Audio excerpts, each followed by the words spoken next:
February 27th. Here now to talk about the fake news media's attack on President Trump and Mr. Trump's move to take his message directly to the American people, the executive editor of the Weekly Standard, Fred Barnes. And always good to see you. And Fred, thank you. This is fascinating to watch. The president steps forward with that extraordinary press conference in which he just dismantled the practitioners of this craft who had gathered to attack him again, I guess. And now he's taking his message directly to the American people, still with Twitter, but still in campaign mode and taking it on the road. And it's working on the road. It worked pretty well at the press conference as well. I mean, you know, the press should have liked it. I mean, when you compare Trump's press conference with those of Obama, Obama's were almost as long as Trump's was yesterday, but he would always filibuster. So Trump, they got in more than twice as many questions as they usually did at an Obama press conference, and then they still complain.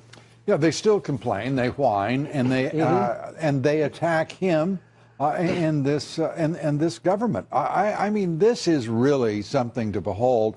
You know, whether it be whatever news organization, their corporate chieftains have decided to unleash and direct these journalists, if you can call them that, into an attack against this president.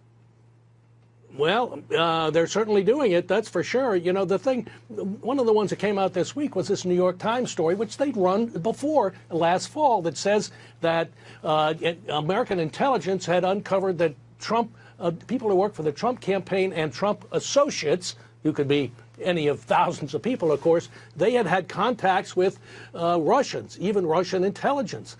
Well, then you read down in the story and you found out, well, they didn't, these talks, there was no indication that they were dealing with. Right. So explain this to me, because we've gone through this, and yeah. I am absolutely appalled to think what the New York Times has become. Its reporters, its editors, they are just attacking with absolutely false information.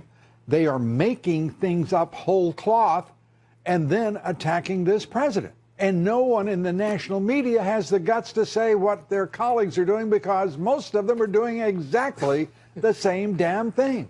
Well, I think some of us have been highly critical in this Times story, which they led the paper with, making it sound like these horrible connections. Well, those first two paragraphs are something, aren't they? Yeah, and it turned out that these calls, they didn't know whether there was no indication they were about Trump at all, and there was no indication that there was collusion over trying to influence the election and so on. But again, why aren't these outlets, whether it's NBC, ABC, CBS, New York Times, Washington Post, the Los Angeles Times, not one of them has the courage and the principle to stand up and say, this is garbage, this is an affront to the very tenets of the Fourth Estate?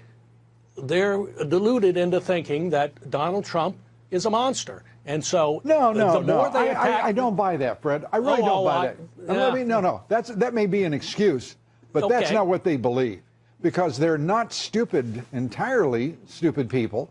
They can see the facts for themselves. They know what they're saying is unsubstantiated and unsubstantiatable. They are lying when they put together. That's a lie to create those top 3 paragraphs of that story in the New York Times, is it not?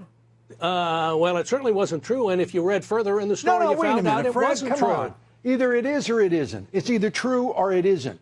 It was put forward as absolute truth by one of the most well-known journalistic brands in the world. I would say it was highly misleading, okay. And we see a lot of that. The Washington Post had a piece today saying there were 15 dubious claims by Trump at his press conference. Oh. Well, I read through them. It turns out 7 of them were true. They weren't dubious at all, and 4 of them were mere quibbles. Yeah, arguable, right. And so, Fred, while the American people are watching this, American people right now, in survey after survey after survey, they believe Donald Trump. He has more credibility with the American public than the people who are continuing this war. Well, the extension of this is that he refers to the New York Times as a failing New York Times. You've got news organizations that are never going to recover from this. Mm-hmm. Well, I agree. Look, I think they've gone off on a wild, crazy tangent that is beginning to backfire on them. Certainly, Trump is going to continue to pound them the way he did at that press conference. And look, I talked to some people who were there, and they thought it didn't go well for Trump. Oh, for crying out loud! That was one of the most incredible performances by any president in the history of news conferences. And he shellacked and shamed every one of those characters who played farcical foil to the president. It always works when the president's up there answering questions and the reporters are out there jumping up and down and screaming and waving their hands and so on. The contrast is pretty dramatic. And look, I mean, what's your opinion? What was his performance? I thought I didn't think it did him a whole lot of good, but I think Trump thinks it did. Didn't do him a lot of good. I mean, that was your reaction to that news conference, is it didn't do him a lot of good, really? I think he's already established himself, and well, he's right, and the press is wrong. Did it do the reporters who were now, that's different. Any good? It certainly didn't. Fred, you have an equanimity of nature I can only dream about for myself. Fred, thanks so much for being with us. We appreciate it. I'll get more excited next week. Well, it makes me I'm excited about what it is that will get you so excited. We appreciate it. Thanks, Fred. See you next week.